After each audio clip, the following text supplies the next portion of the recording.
And we're back. Indeed, we're back.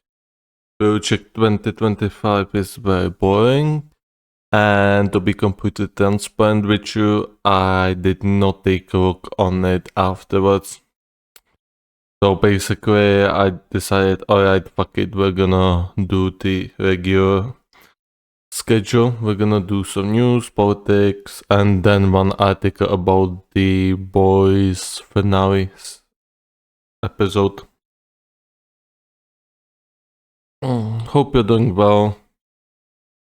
Unfortunately, it is what it is. Like, I'm not gonna be really forcing myself to chow to all of that in one go, probably. Like, I had my own fair share yesterday. The beginning was pretty good, then it went into some really boring stuff just about what sort of jobs should position around the president do. Basically, it was description of their jobs they have. I don't know why they included it. Probably to bore you out so you don't keep reading and then see their actual agenda. As I said, I'm gonna make sure to find any sort of agenda they have there and I will read every single one bit of it. Because so far it's been very confusing. And I'm gonna definitely edit the stream and I'm gonna prepare all those episodes because I want to publish them at once. Yeah, I want to publish them at once. Like, not at once, like I don't know, 50 episodes at once, but once, like, I will start publishing them and I will publish only those episodes until we run out. Although, when thinking about it, I will probably have to upload more than twice per day. Because if there are going to be some news I want to cover, then I'm obviously gonna cover them. I'm not gonna be waiting for, for like 10 days after that news came out to release the video. That would be silly of me. So, okay. So that would be about it. Obligate reminder, YouTube channel, What's channel, we have now 121 videos. Very good. We release a video about Elon Musk rocket had a failure, nothing too big, not a biggie, but hey, it happened, so it's a content. Also, we just published a video about the British Labour Party. The Labour Party is ready to do politics a la Southgate, God save the King. I'm not sure if you can see the thumbnail clearly, but it's definitely quite a bit of content. It's quite funny. And I think I spent a good portion of that video also talking about the English performance at the Euros that has been very disgraceful. So yeah, the British, or no, not the British, the English were very disgraceful. And I'm very happy that the Spanish had won. The football won, and that's what matters. And Southgate is gone, so that's also a plus.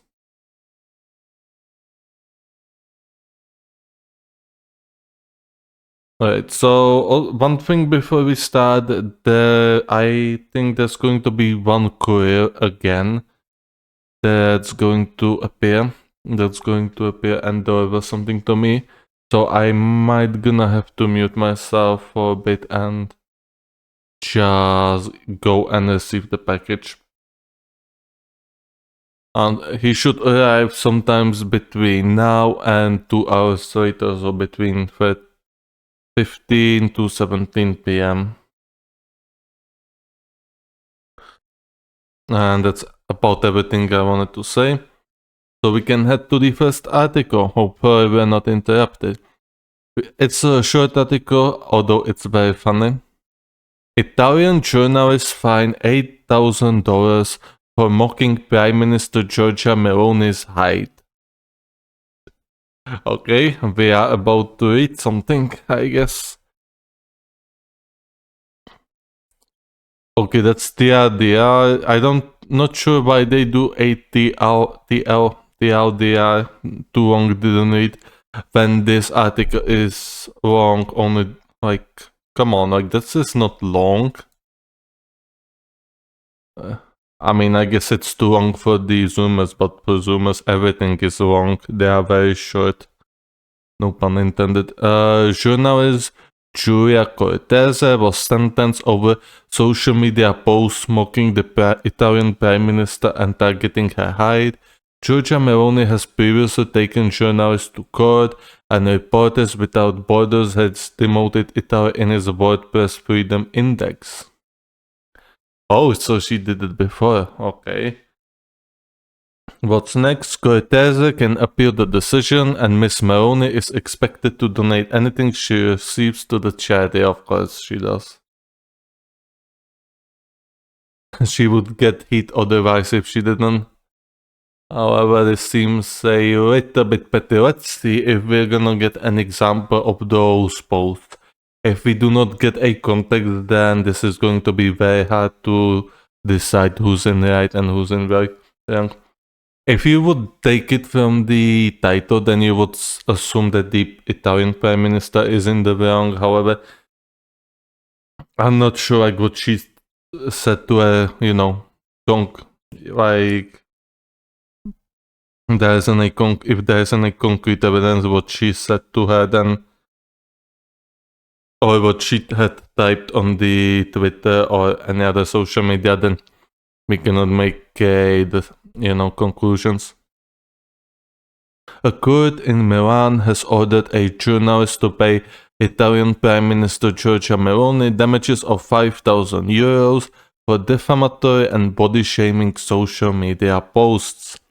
News agency ANSA and other local media reported freelance journalist Giulia Cortese, 36 years old, was also given a suspended fine of €1,200 for a gibber on Twitter, now named X, in October 2021 about Miss Meloni's height.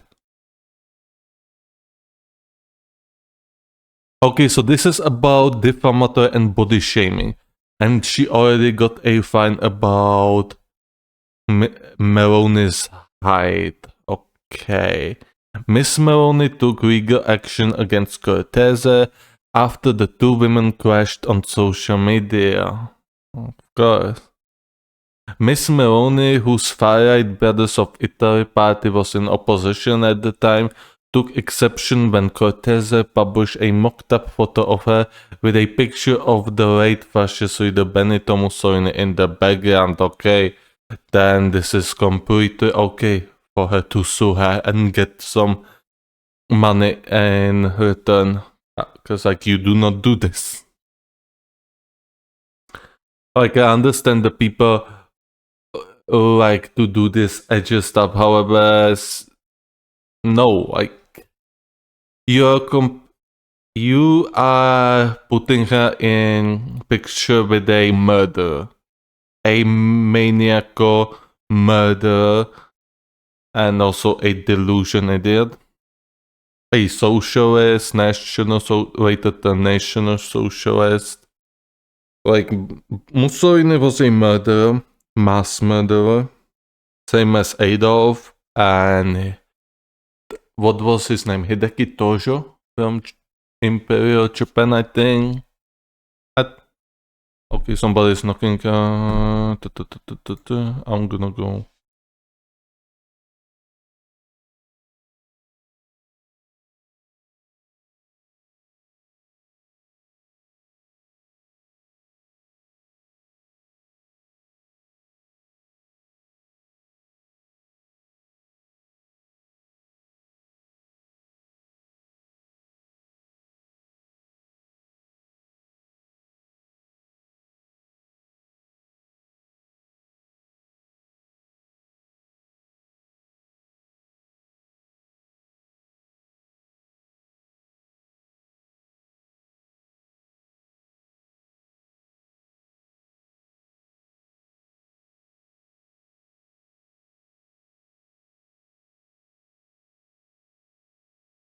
Okay, that was not a career.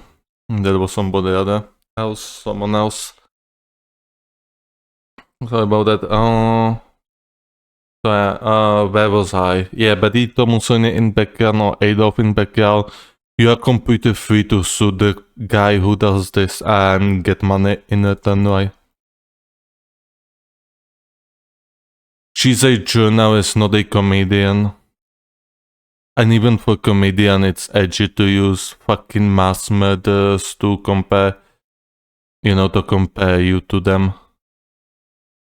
There are many characters from TV shows, movies, or you can even, if you want to be modern, you can use The Boys.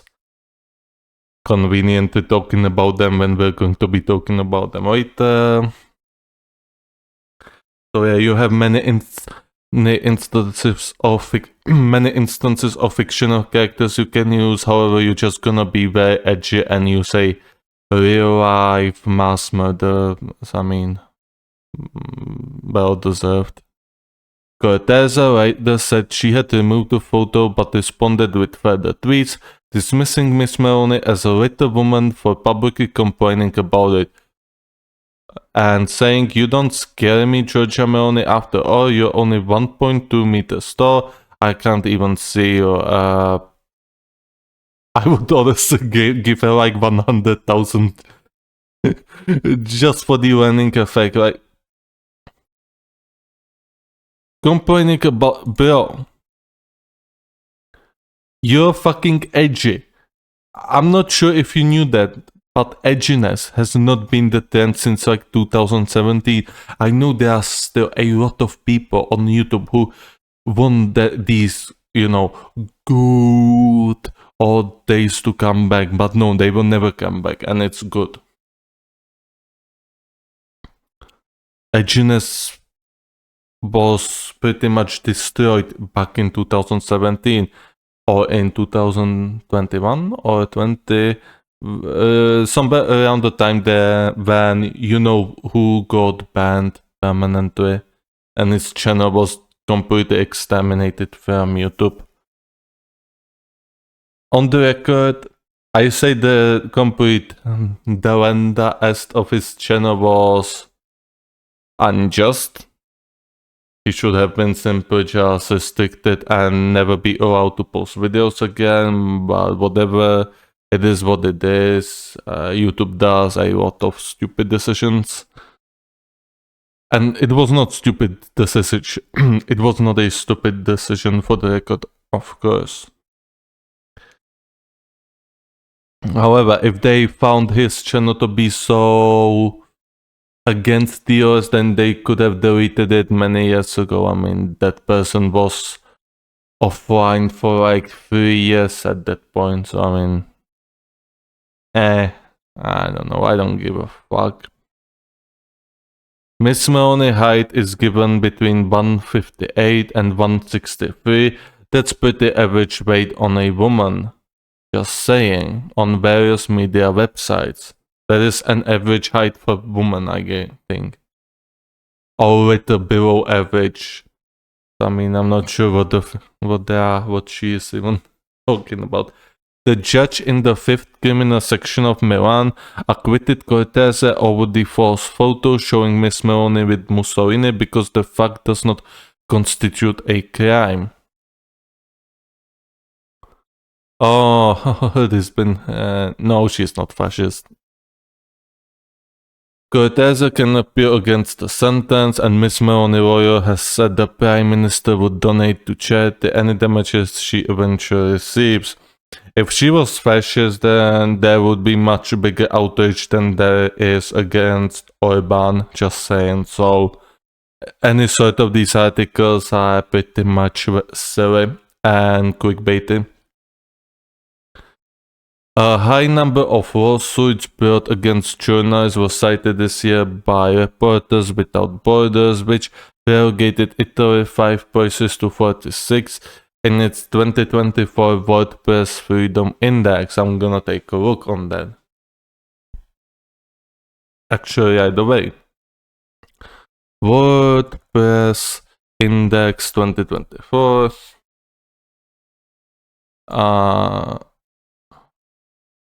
No, there we go. Okay. So the best countries are apparently Ireland, can tell, Netherlands, can tell, Sweden, Finland, Norway, Portugal. Uh-huh. The United States.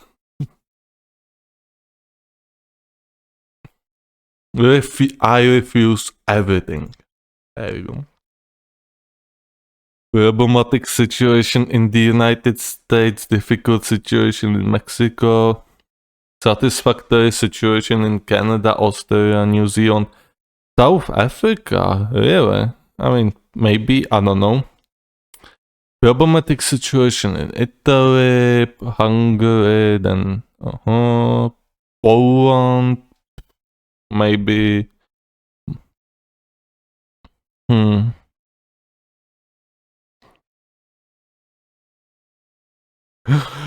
Difficult situation in India. I mean, very serious situation in India.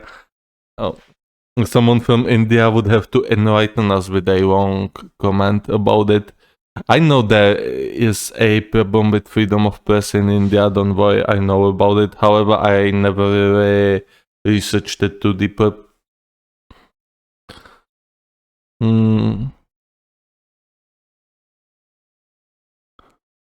This is not really saying us much. Although Japan has problematic situation with press, that's actually quite interesting, and South Korea as well. That's actually pretty interesting to see Japan not being like satisfactory at least. Well, let's head back to the article. This map is not really telling us much now, is it?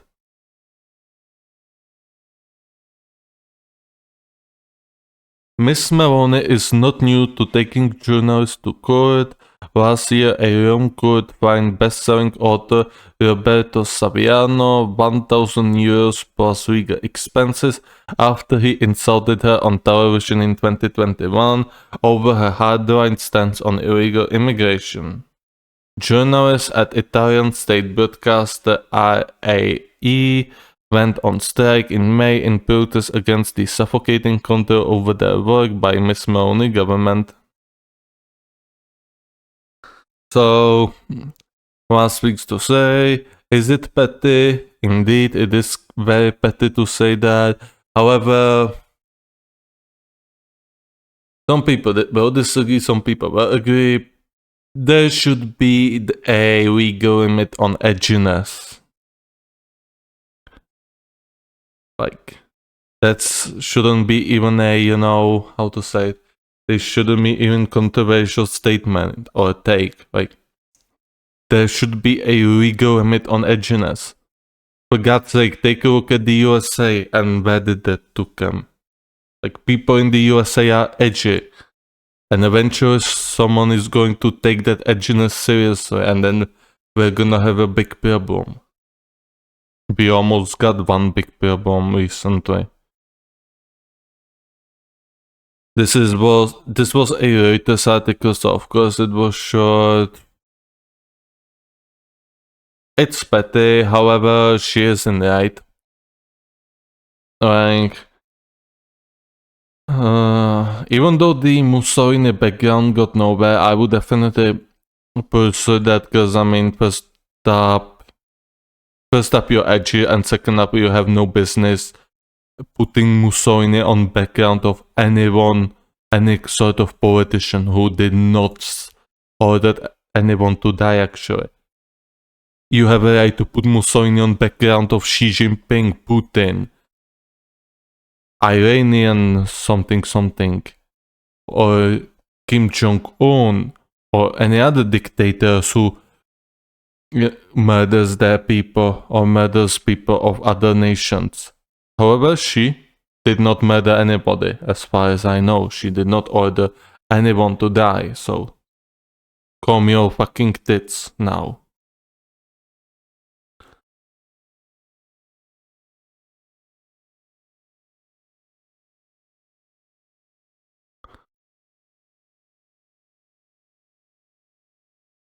So that's everything I wanted to say about this.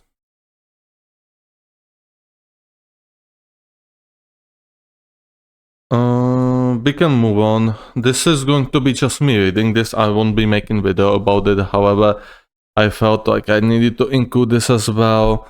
We got Joe Biden contacts COVID as pressure for him to exit presidential race mounts.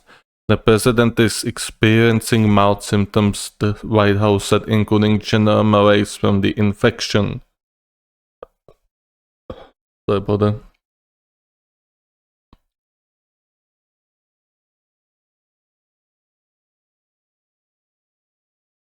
Joe Biden has been forced to pull out of a speech after contracting COVID-19, as pressure on him to step aside from the race to become president ramps up. The president is experiencing mild symptoms, the White House said, including general malaise from the infection, and has returned to his house in Delaware to self-isolate. Mr. Biden has insisted he is not dropping out of the presidential race, despite fears his age could see him lose to Donald Trump in November. But key figures within the Democratic Party continue to raise concerns, both with Senate Majority Leader Chuck Schumer and House Democratic Leader Hakeem Jeffries speaking privately to the president. On Wednesday, California Congressman Adam Schiff, a close ally of a former Speaker of the House Nancy Pelosi, became the highest profile House Democrat to call for Mr. Biden to drop his re-election bid, saying that while the decision is for Mr. Biden alone to make, he believes it's time to pass the torch.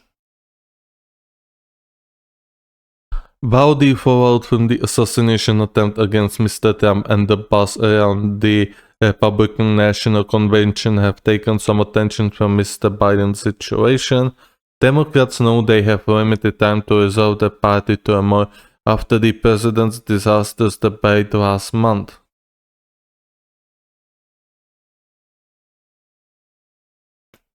This couldn't have come at a worse moment for President Biden. The White House says his symptoms are mild, but it will raise further questions about his health.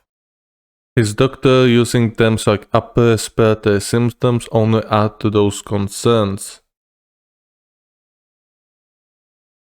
Republicans will be quick to contest Donald Trump surviving a bullet while Joe Biden is floored by a virus. The timing is a disaster too, the positive result coinciding with another Democrat urging him to go. That will fuel a barrage of conspiracy theories about the scale of moves of food to replace him as a candidate. I feel good. Mr. Biden wasn't wearing a mask as he boarded Air Force One from Harry Reid International Airport in Las Vegas. Asked by press how he was feeling, the 81-year-old said, "Good, I feel good." Then he walked cautiously up the stairs to the plane. As officials says, Mr. Biden presented his upper respiratory symptoms, including a runny nose and a cough. The president is vaccinated and boosted, they added. He has also been given the first dose of Paxlovid, an antiviral medicine that works by stopping the virus that causes COVID-19 from growing and spreading in the body. It comes just hours after an excerpt from a recorded interview emerged in which Mr. Biden said he would only consider dropping out of the presidential race with Mr. Trump if he was told to do so because of a medical condition. Mr. Biden was asked if there was anything which would make him rethink his candidacy for a second term in the White House during an interview with Ed Gordon of Bad News. If I had some medical condition that emerged, if doctors came to me and said, "You got this problem and that's problem," the president said. I'm not gonna be saying anything to that. He contacted a COVID and that's it for me. That's the end for me. There's no need to comment it or anything like that. I still hope he's going to candidate. He's still going to be nominated. As I said many times before, the Republican Party deserves to lose. Yeah, the Democrat Party deserves to lose this. They were not able to find any good candidate, and this is the result. 81 years old grandpa. At least he's going to lose and go into retirement finally. That is one positive there, I guess.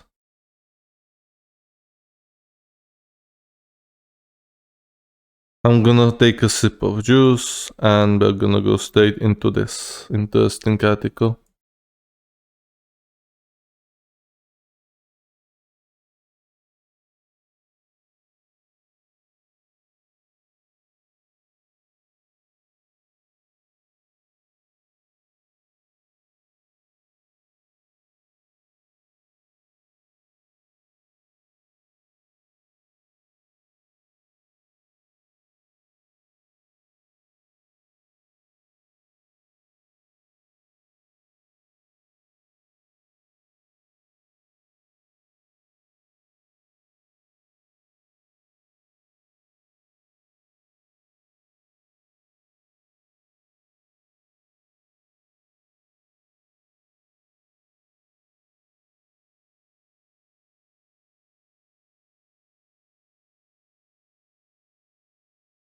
Okay, we can continue now.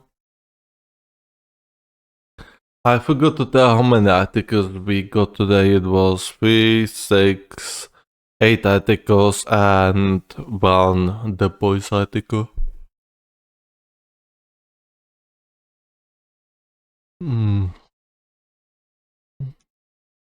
Experimental drug extends the lifespan of middle-aged mice by 25% and could work on humans too, scientists say. Mice injected with the antibody anti-IL-11 lived longer and suffered from fewer diseases caused by fibrosis, chronic inflammation, and poor metabolism, which are hallmarks of aging. An experimental drug that extends the lifespan of mice by 25% could also work on humans, according to the scientists who ran the trials. The treatment is an an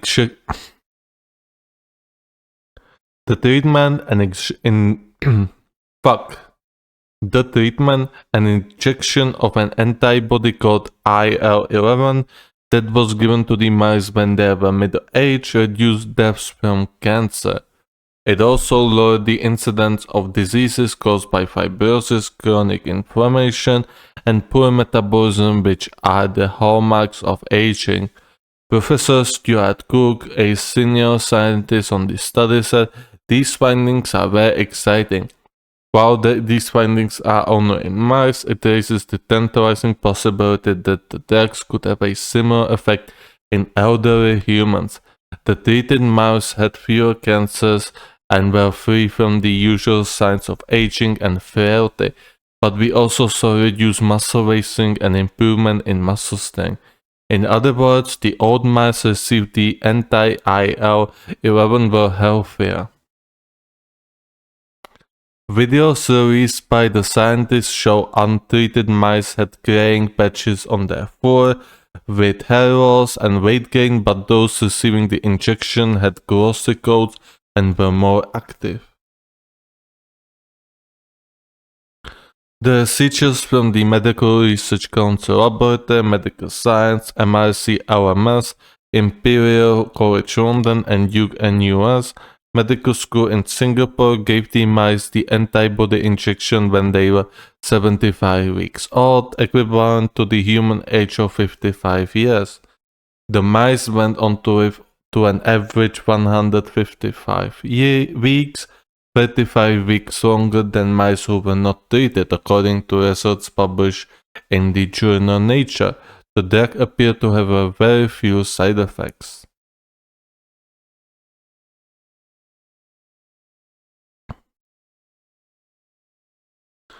Previously proposed life-extending drug and treatments have either had poor side effects profiles or don't work in both sexes or could extend life but not healthy life, However, this does not appear to be the case for IL-11, Professor Cook said. The antibody blocked the action of the IL-11 protein, which is thought to play a role in the aging of cells and body tissues in humans as well as mice. Sorry about it. Professor Cook said the IL-11 gene activity increases in all tissues in the mouse with age.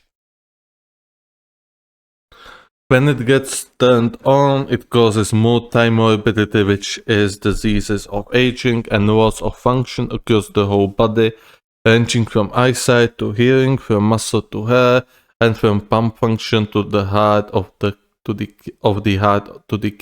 kidneys. Scientists have been trying to find a way of slowing the aging process in the body so people can remain healthier for longer.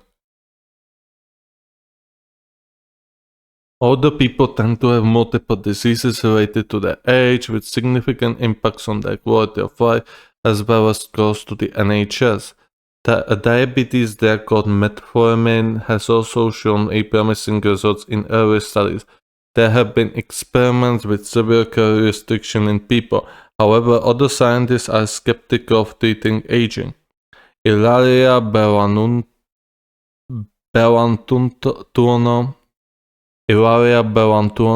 a professor of musculoskeletal aging at the University of Sheffield, said the problem with all these interventions is that we do not have evidence in patients. Although trials are underway in the USA, there are scientists' hurdles to overcome to use these interventions in patients, such as understanding who is at risk of frailty and would benefit from the intervention.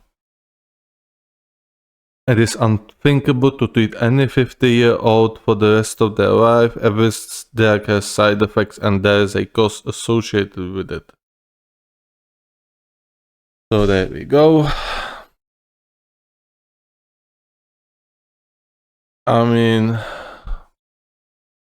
so if I understand correctly, this drug could extend a life of somebody who is already in trouble. Meaning somebody who already has a health condition. Or maybe it could extend even the life of somebody who doesn't have a health condition, however they would like to use it only on people with health conditions to help them live longer and hope for a healthier life. I don't have anything much else to say to this. It would be definitely beneficial if this managed to actually be a success and it could be implemented on humans. And maybe if this could actually prolong the life of humans, it would also be very good. Theoretically, it could make humans more productive or specifically have them work for longer periods of their life. So the people would not simply retire at 64 years old or whenever they can retire, and they could still work afterwards, like more people. This could be this could be a good side effect.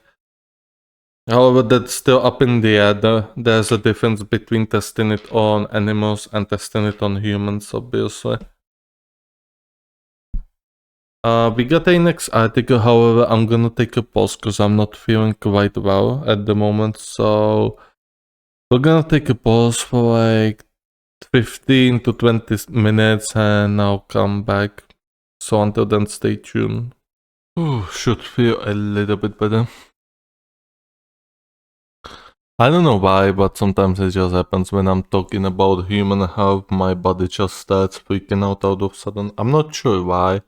This has been the case for years, many years, since I was so little. I remember when in school somebody was talking about extracting blood out of humans or something about blood, and yeah, I did kind of collapse there out of sudden, out of blue.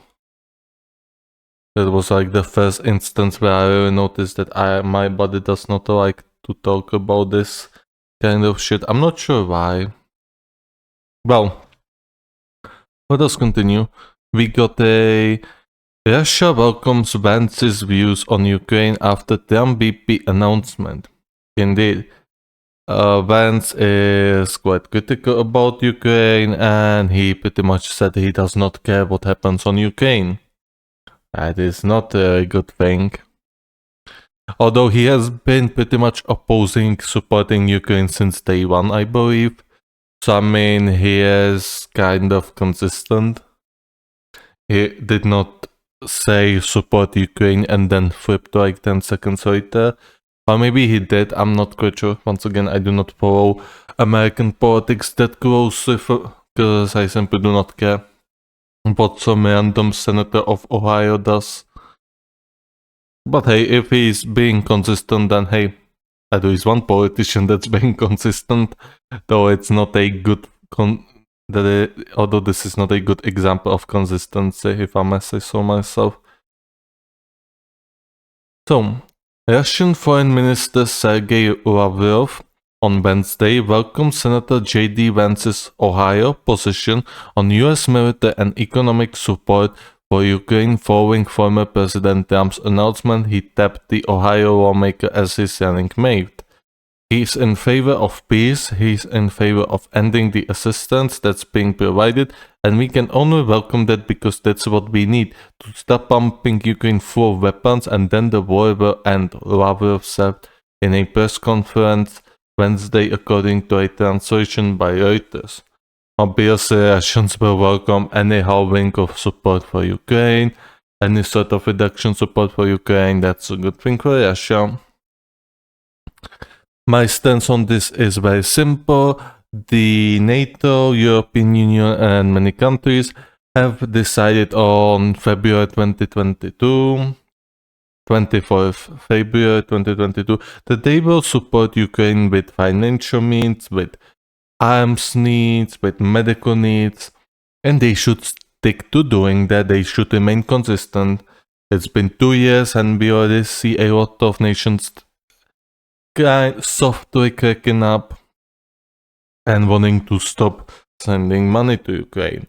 You once decided that you are going to denounce it, you once said that you're going to support Ukraine, so now uphold your end of bargain.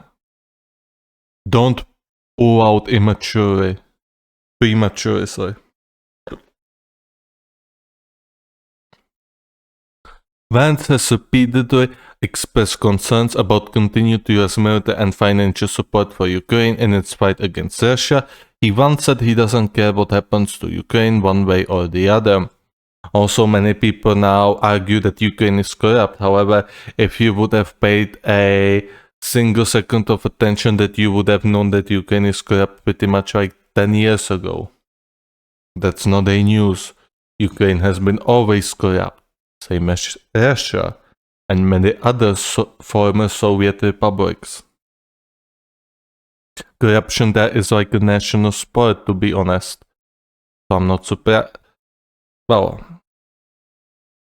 the Ohio Republican has raised doubt the US can carry on support to Ukraine, arguing that the US does not build enough munitions to sustain the level of assistance currently being given to Kiev. Well, that's because of politics.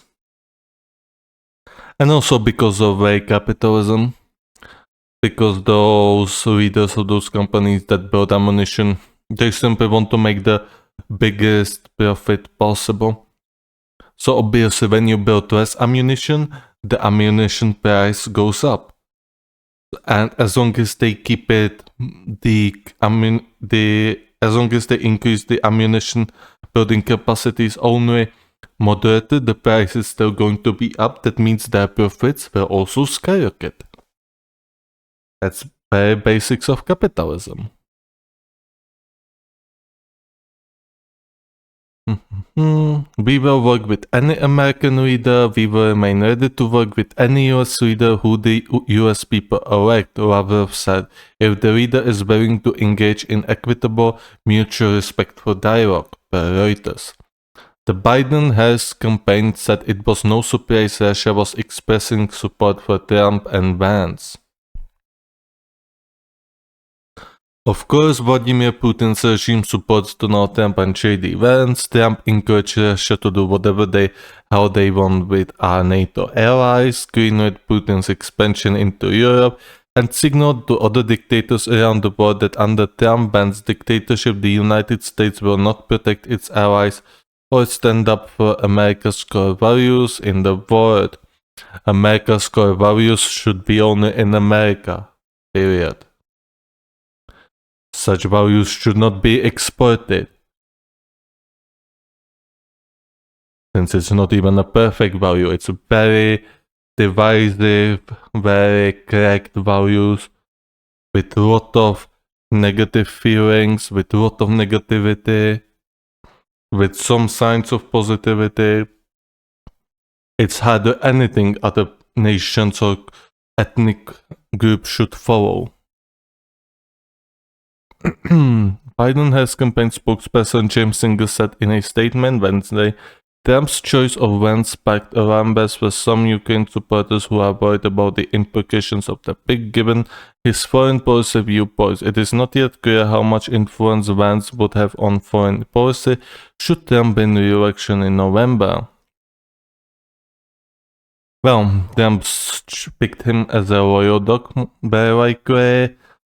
So that signals two things. But maybe Trump also views this very similar way the Vance does, or he simply does not care and he picked him as a loyal dog. And his policy about Russia will not change. Lavrov on Wednesday said he believes there was more dialogue between Russia and the White House under Trump in contrast to Biden administration. It was during the Trump presidency that the sanction war began. It is fair to say that Obama started it, but sanctions increased during Trump presidency, both economic and diplomatic ones. But during that period, the dialogue at the highest level between Washington and us was underway. Right now, there is no such dialogue, he said, per a translation for CNN. Trump, who has claimed he had more friendly relations with Russian President Vladimir Putin, has repeatedly claimed that he could end Russia's war in Ukraine in just 24 hours if he were the president. And if he's gonna be the president, well, I'm gonna set up a timer and we're gonna watch it. I'm gonna even make a 24-hour stream and we're just gonna watch it how he is going to solve that war, just for the funsies. I hope the war can be solved, however, I'm quite skeptical that it would be solved in under 24 hours, but hey, maybe I'm gonna get surprised. The Danes also capitulated in under 24 hours in World War II. Content continues below survey. Once again, there's no survey, so that is it. I said before, I do not think Vance is a good candidate. I think he brings nothing new for the voters. He is young, so he can be appealed to younger voters. However, I think someone like Nikki Haley would be much better, as she would appeal to female voters, which is something the Republicans lack of. I really wonder why. What could have caused this massive, difference between male and female voting base? Yeah, definitely couldn't be abortions, right? But yeah, as I said, I think he's pretty weak. The only appeal for him is his youth, and that's about it. Like, there's nothing else. Politics-wise, he was elected a senator, however, he only had a 6-point lead over his Democratic adversary, and that's not much. The Ohio elections had been won by 10% and more in the last 3 or 4 elections. So like and there was a lot of money already invested. Like, the reason this guy won was because he was endorsed by Trump. And even that endorsement gave him only 53% in the end. So, I mean, yeah, there's not really that big of an appeal to this guy. That's about everything. And from one Ukraine article to other, this should be the last Ukraine article. Then we're gonna have something less war, although also very disturbing. Then we're gonna have something completely not on war. That's just say nuclear energy, and then we're gonna have Israel. We have not talked about Israel for a while. And afterwards we had the Boys season 4 finale.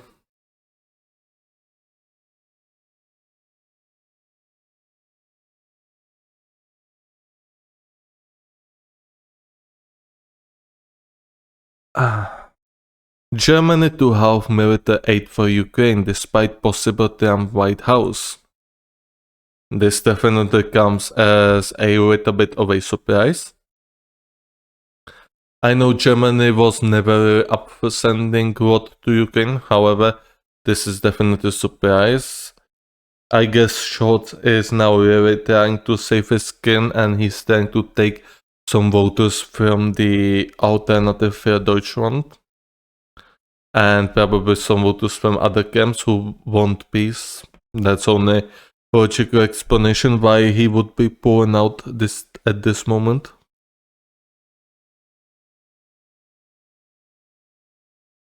Okay, I'm saving this image though.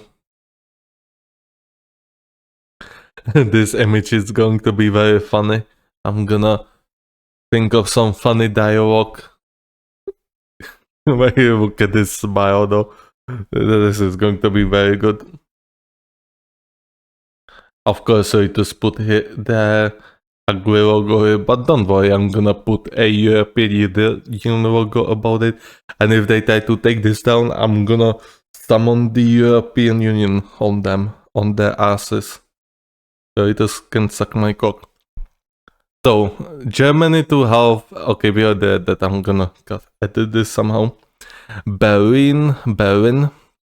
Germany plans to halve its military aid to Ukraine next year, despite concerns that US support for Kiev could potentially diminish if Republican candidate Donald Trump returns to the White House. German aid to Ukraine will be cut to 4 billion euros in 2025 from around 8 billion euros in 2024, according to a draft of the 2025 budget seen by Reuters. Germany hopes Ukraine will be able to meet the bulk of its military needs with the US 50 billion in loans from the proceeds of frozen Russian assets approved by the Group of Seven, and that funds earmarked for armaments will not be fully used.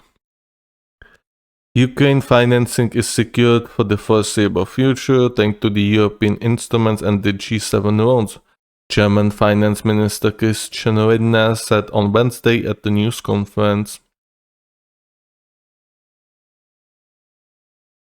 Washington pushed to front-load the loans to give Ukraine a big lump sum now.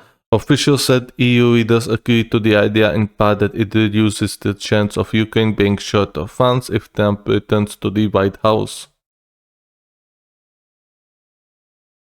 Alarm bells rang across Europe this week after Trump picked Senator J.D. Vance, who opposes military aid for Ukraine, and warned Europe will have to rely less on the United States to defend the continent as his candidate for vice president. Europe should have more than enough manpower to defend itself. It should have more than enough military personnel, military technology. It should have more than enough tanks, APCs, drones, planes, ships, warships, destroyers, submarines. Europe, or the European Union, is made of almost 30 nations. NATO is made of 31 nations, if I remember correctly. If these nations cannot put together a competent force, then what the fuck are you doing? Bro, goddamn Finland had managed to defend of 1 million men of Soviet Union in 1940, and you cannot put a decent force in 2024. You are a joke. You are a disgrace. Get a goddamn grip. Trump sparked fierce criticism from Western officials for suggesting he would not protect countries that failed to meet the transatlantic military alliance's defense spending targets and would even encourage Russia to attack them. Germany has faced criticism from repeatedly missing a NATO target of spending 2% of its economic output on defense. They cannot put out those two defense because they run quite a deficit on energy production. The renewable sources simply do not provide a stable output of energy. They have to buy that energy on the international trading something of European Union. As well as some other problems, we don't talk about them.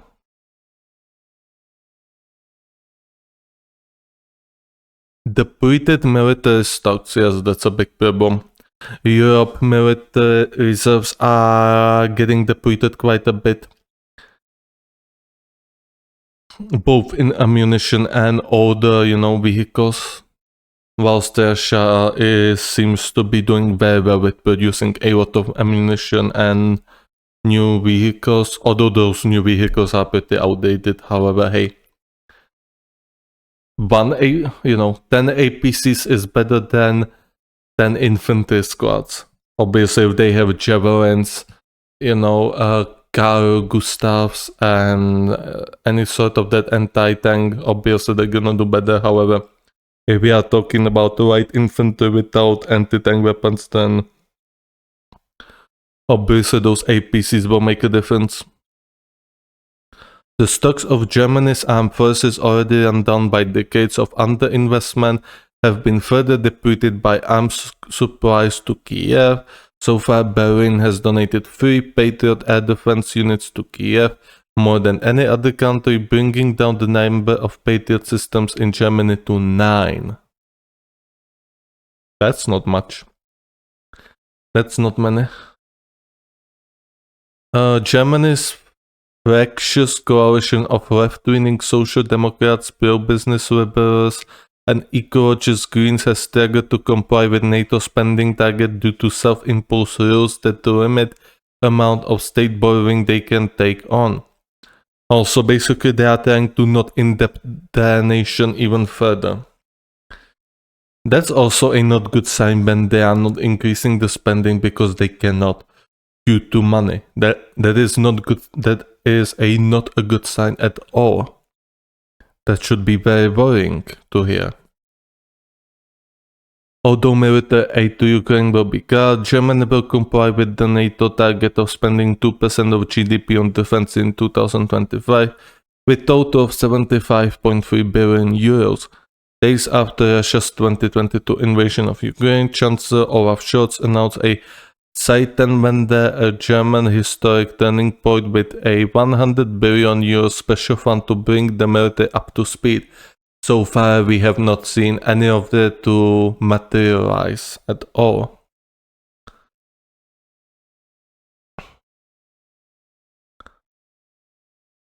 I heard a lot of this was wasted due to corruption and due to incompetence because German defense ministry simply has no idea what it is supposed to do. It has no idea what it is doing. Basically, politicians trying to figure out how military works. And if you know anything about this, then you know that this is never a good thing when politicians start to talk into military because they have no fucking idea how military operates and should operate. From this special fund, there will be a 22 billion euro more for defense, plus 53.3 billion euros in the regular budget, but still less than that sought by Defense Minister Boris Pistorius. The defense budget is set to receive a meager 1.3 billion euros more than in 2024, far below the 6.7 billion euros requested by Pistorius. As ever-increasing annual operating costs outpace this raise, the defense minister is being forced to cut ammunition orders for 2025 by more than half, reduce procurement by 260 million euros and research and development by over 200 million euros. The budget for 2025 comes with the midterm financial planning until 2028, the year when the Armed Forces Special Fund to meet NATO's minimum spending goals is due to run out, and 80 billion euros will be needed for defense as noted in the financial plan.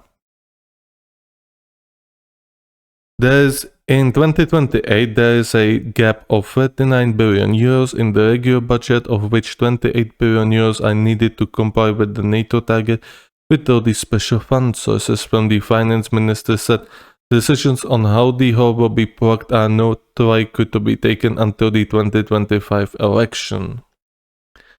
Oh yeah, there should be a German election in 2025. That's going to be also very interesting, and it's very likely that Scholz... Well, I'm not quite sure what will happen to Scholz. I think he is going to make an alliance with the CDU, CSU, and it will be once again CDU SPD coalition. So basically the Germany will just go the full circle and go to how it was before this government.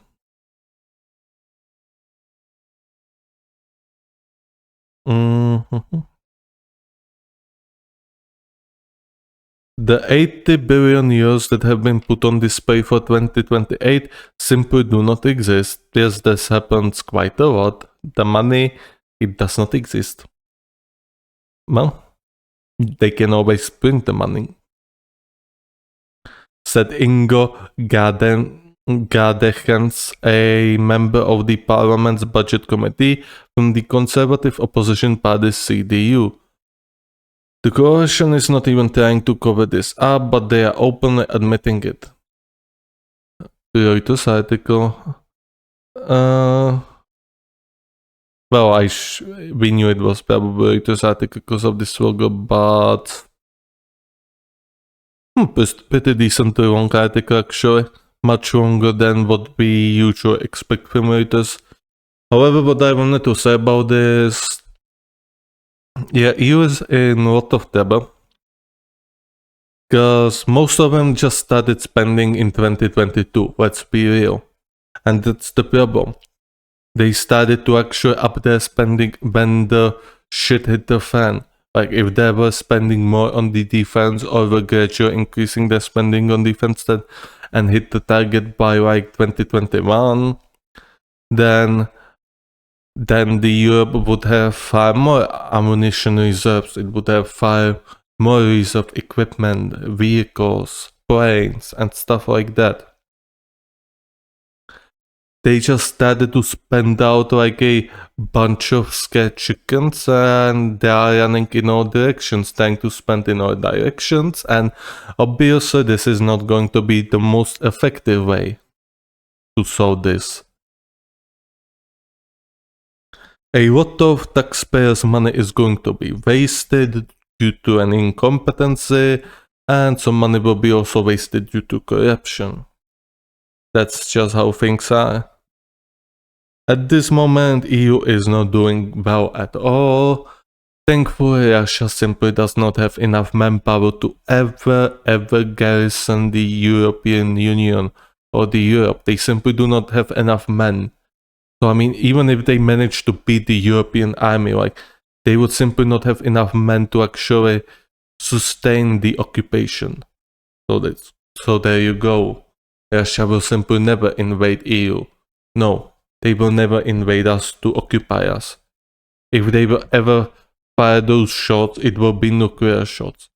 Because they simply cannot afford to waste about 2 million, or not 2 million, about how many men would you need to garrison Europe? Up to, it depends from region to region, but I think we are talking about 8 to 10 million men. That is also included in military outposts, checkpoints, military police. That will take a lot of manpower because there's like, how much? 500 million people in the European Union. Like, that's going to take a lot of soldiers to handle. And even Russia does not have this amount of manpower. And I doubt China will care about occupying Europe. So this is at least one positive thing, I guess.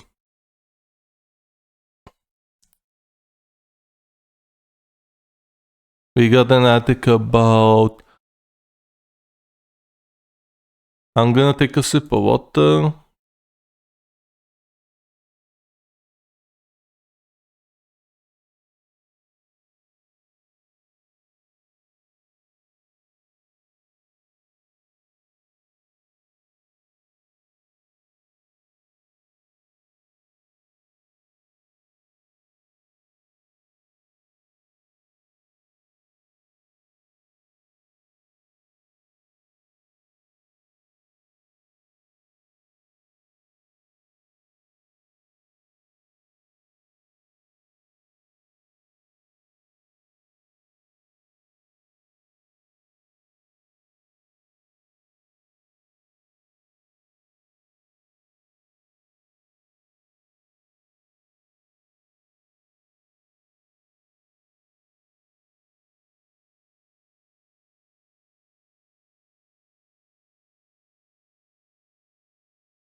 Okay.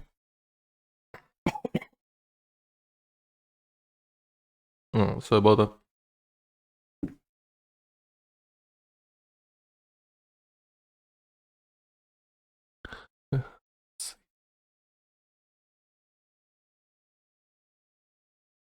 So when I searched this article on Geo News, it was Abe Pierre, a humanitarian something accused of sexual assault.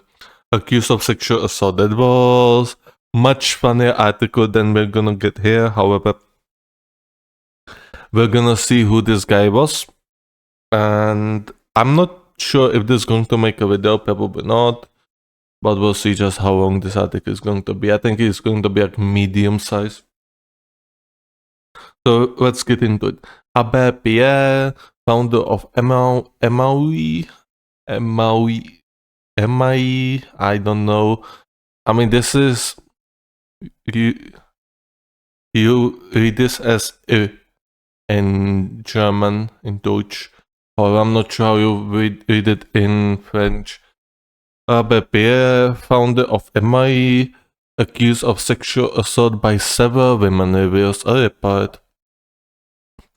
In a report published this Wednesday by MAI International, several women implicate Abe Pierre, one of the favorite personalities of the French.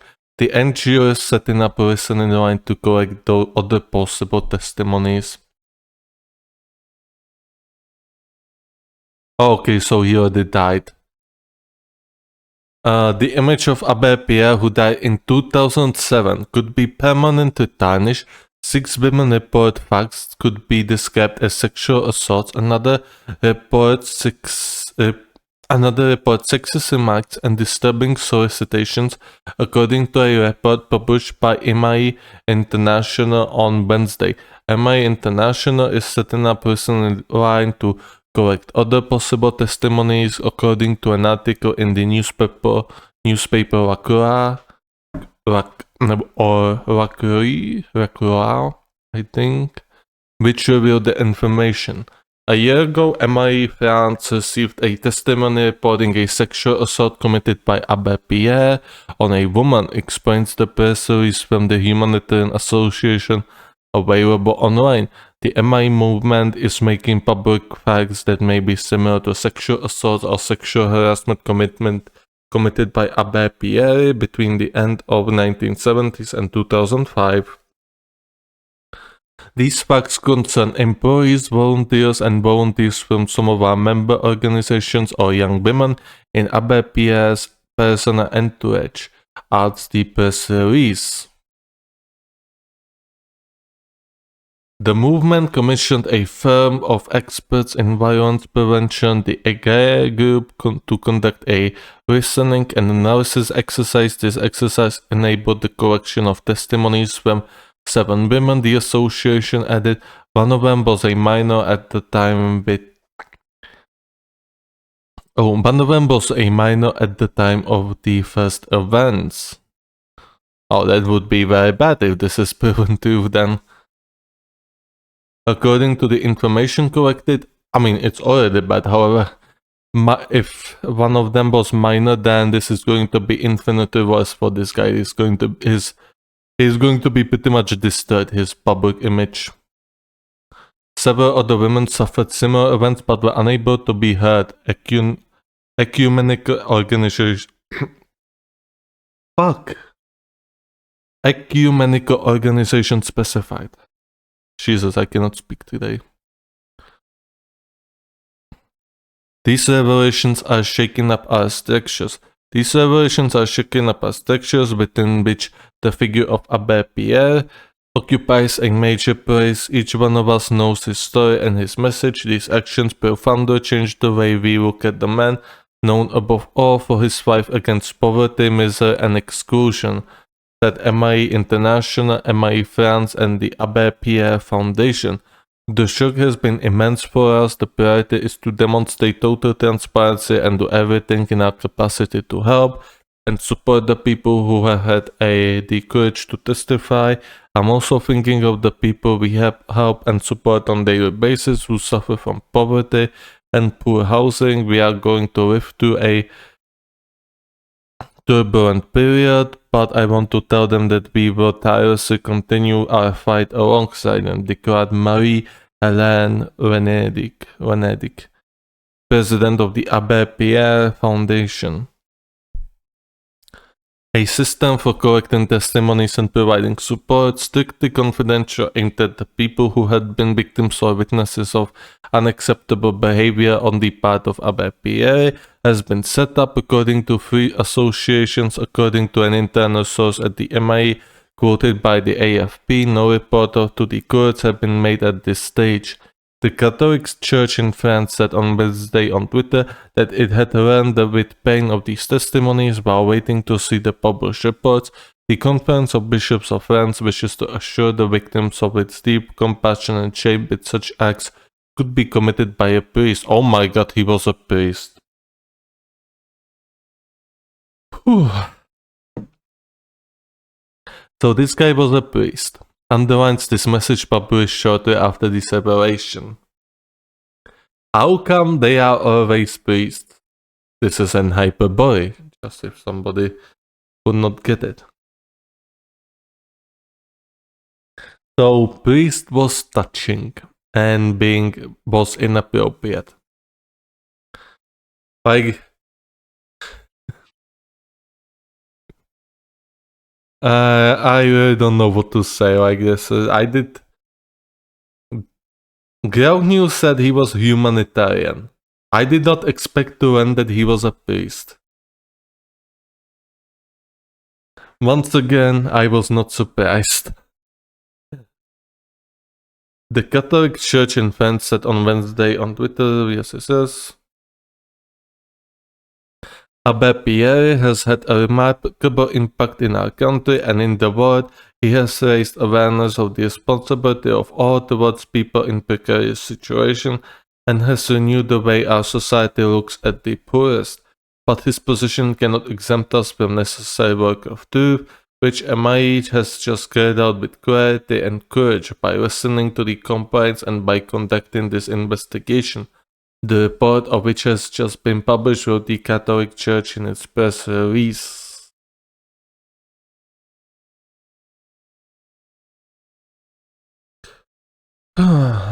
So,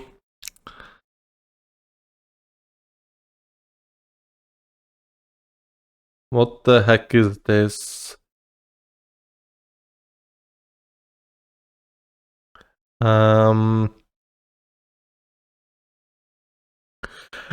What is this?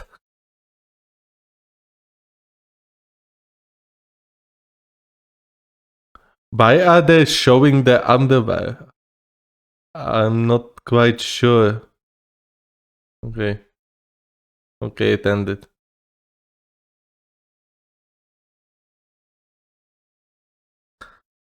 Mm, I was about to say that it's always quite confusing when these allegations came to life like 17 years after his death. I mean, however, I guess, I don't know. I mean, I guess it's hard against famous people because they're natural people will not that's true. We do not know if this was correct or not. However, considering he was a Catholic and a priest, it would not surprise us, so it's be completely transparent. It does not matter what good things he did. And if he really did something sexual to a minor, then yeah, I mean, no amount of good deeds is going to erase that.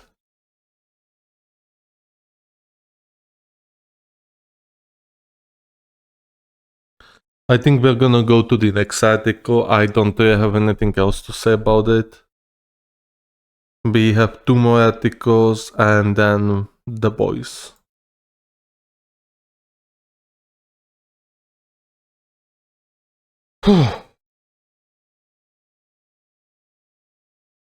Czechs pick South Korea's KHNP over French bid in nuclear power tender. By the way, this circus has been going on for over how many years? More than 10 years, I think. For over like 10 years it's been going on. The nuclear power plant Dukovany. Prague. The Czech government on Wednesday picked South Korea's KHNP to build two new nuclear power units with the possibility of more after a lengthy tender aimed at keeping a big role for nuclear power in the country's energy mix for decades. Long is an understatement. I think this discussion started when Social Democrats wrote here. And that has been like 10 years ago at this point. Korea Hydro and Nuclear Power KH, KHNP was picked over rival French bidder EDF, despite lobbying from EDF and French President Emmanuel Macron. Prague earlier this year widened the tender, which is run by 70% state-owned energy company shares, to have the option to build multiple units up from an original planned one. Under the plans, KHNP will build two new units at Chelsea, Dukovany nuclear power plant, and they will discuss on the option for two more units at the Temelín power station. The price for one new unit when building two at the same site was estimated at 200 billion crowns. That's about 8.65 billion United States dollars. In current prices, the government said one new unit.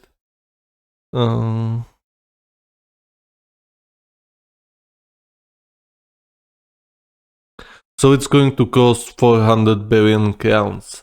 I wonder where they're gonna get money for it, considering they are already in quite a bit of a deficit.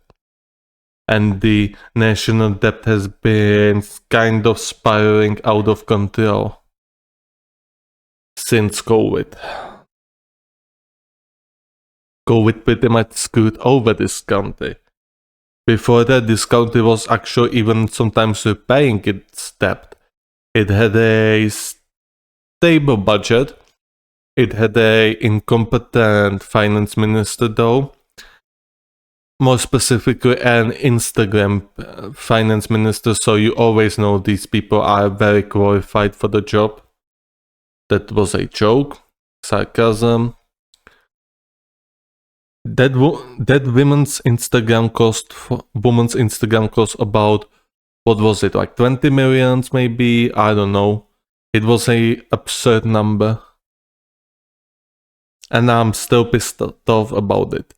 And I think he would, and I think the reader would still bring her back despite that. A joke.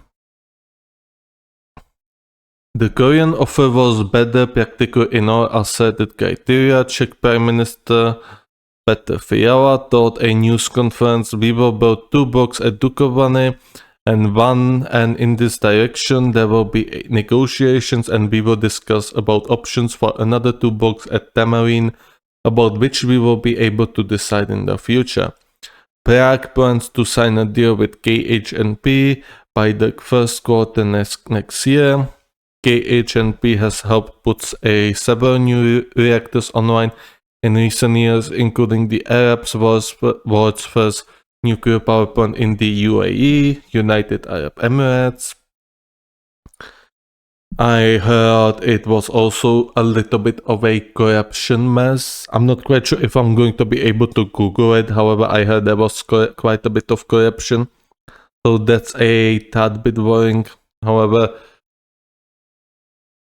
I mean, that's the fault of the US. Like, the nuclear energy has been so much neglected, and obviously there's going to be corruption. Like, this should have cost much less than it actually does. However, because some countries decided to go full bulgaro against nuclear energy, of course the prices of such reactors now increased, as well as thanks to the inflation. But hey, that's besides the point. Nations like Austria and Germany have really helped to spike the nuclear reactor prices. Thank you, Germany. Thank you, Austria. Fuck you both. We should close all of their art schools now. Prague wants to sign a deal with, okay, we read that. By contrast, EDF, Europe's only builder of nuclear reactors, has not completed construction of a new unit since 2019 amid project delays. Okay, so this was also a logical choice then. If you cannot build a nuclear reactor in like 5 years, then I mean, they would be very stupid to sign it. I did not know this at all. Like, this is very important information.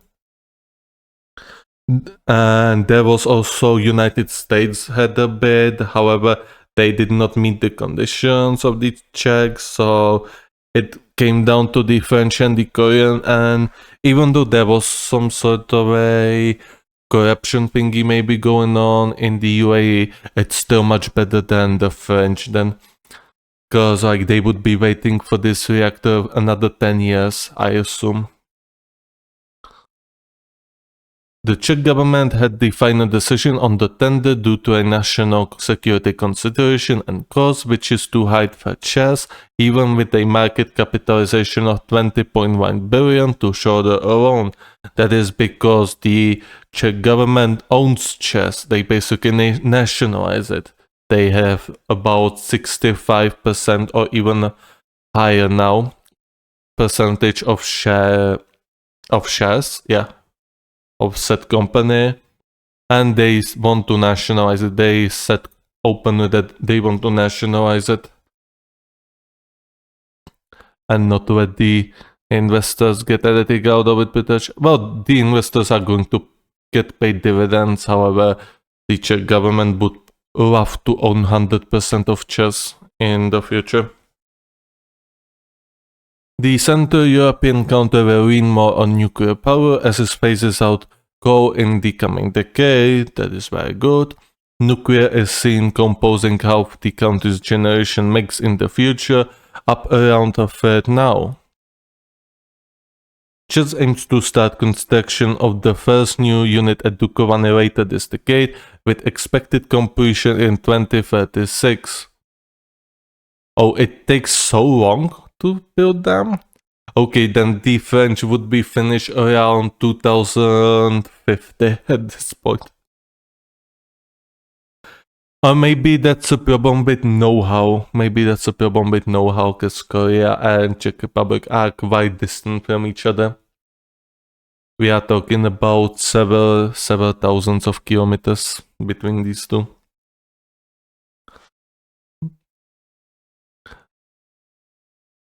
The Central European Council will lean more on nuclear power. Yes, we read that.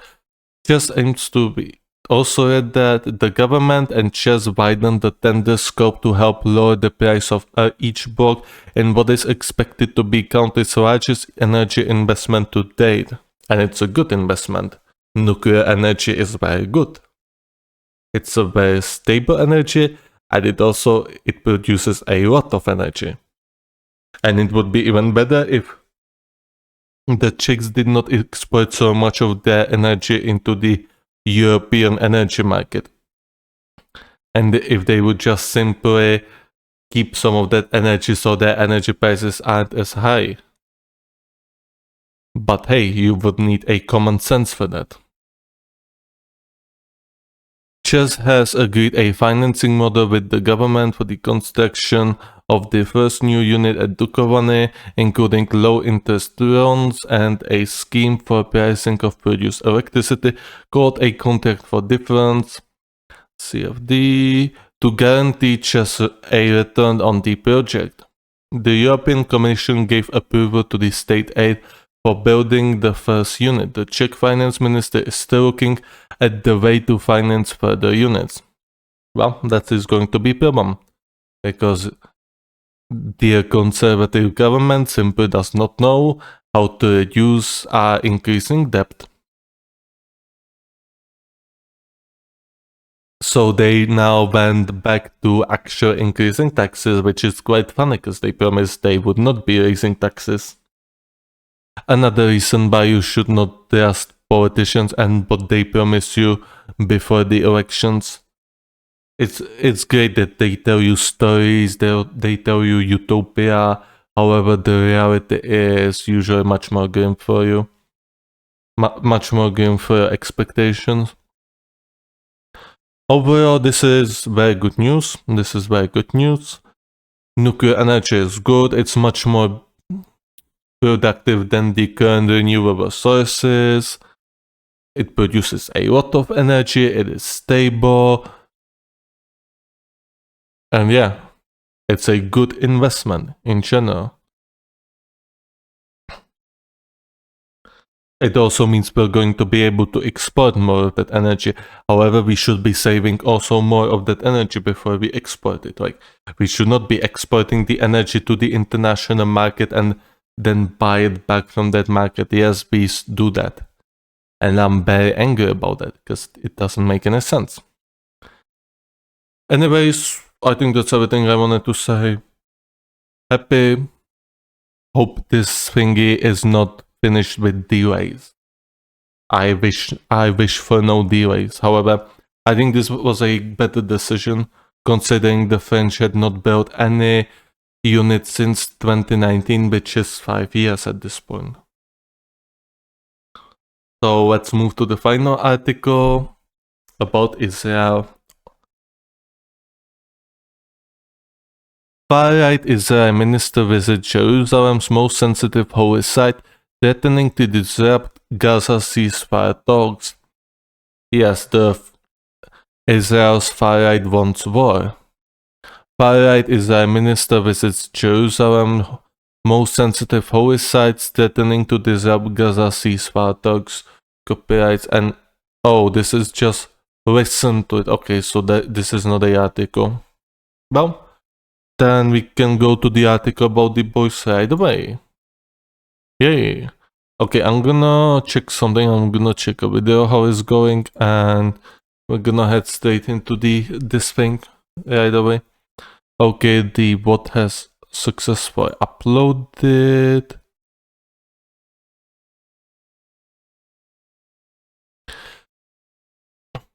So, okay, this is a news. Apparently, the Trump shooter also tried to target Biden. So he was trying to take out both of them. Well, at least he wasn't biased. This was a kind of an edgy joke. But I mean, this is surprising that he was actually trying to target Biden as well. Like, if he would actually succeeded, which he would not, like, he would be arrested or shot after killing Trump. But however, if he would succeeded, like, the America would be in complete chaos because they would not know, like, what to think. Like, okay, so you killed Trump, so you are Democratic. Then he kills Biden, and they will be like, then what the fuck are you? Okay, there's I'm gonna watch that video.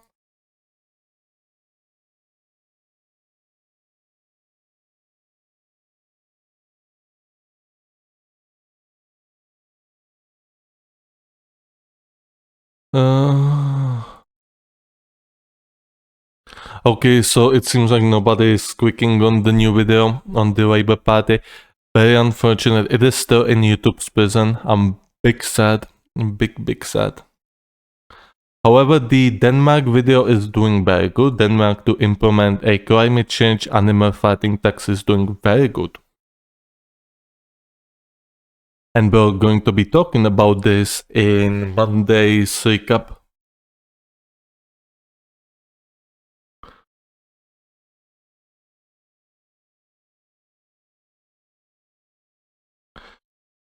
It has the most comments. It has the same amount of comments as the AOC video. However, this one only has 67 views. And the views are still going up. 3 likes, which is not bad. However, I would like to see the Labour video do good as well. I would really love to see this video do good.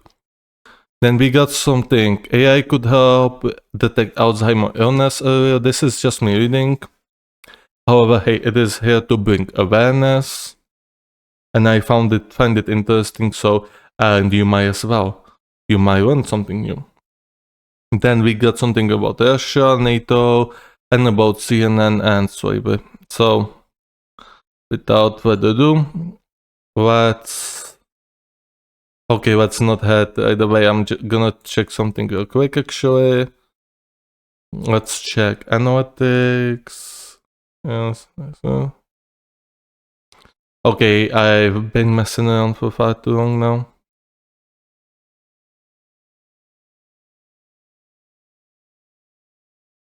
Okay.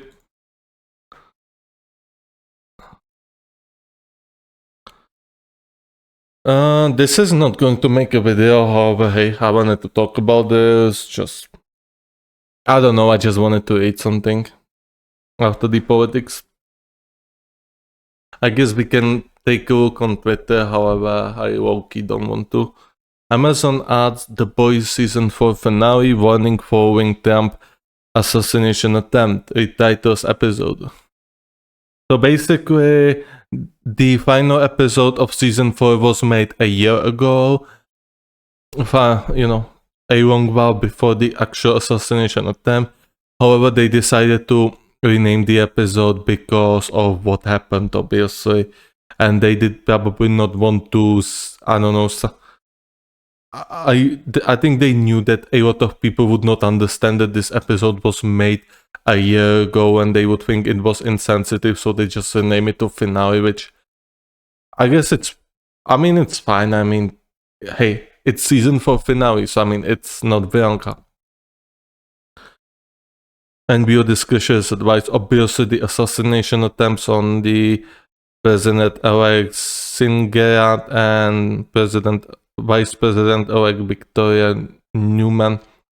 I am at the final episode of Season 3, so I'm not here just yet.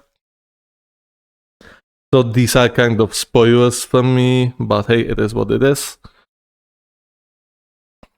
So, I mean, I guess I understand them.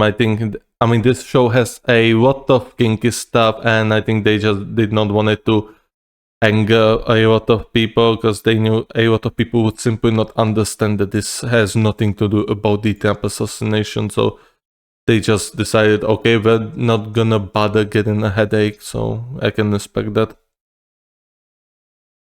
The comment section is on the IGN, however, I read it and I decided I will not talk about it. I wanted to, but let's not get angry. Let's end on a, not a positive note, but on a neutral tone.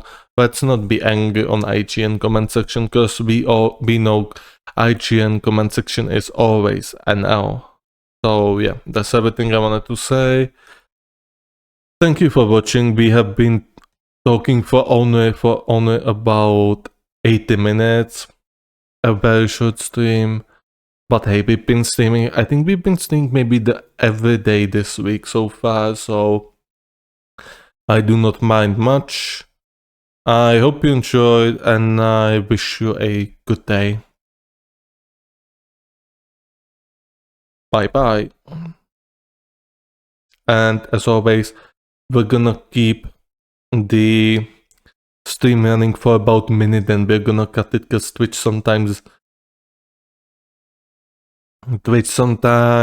cut the ending, and sometimes it cuts some words I said before I actually switch to the stream and screen. So we're just gonna do it just in case. So yeah, hope you enjoyed and peace out. I'm gonna turn it off in a minute.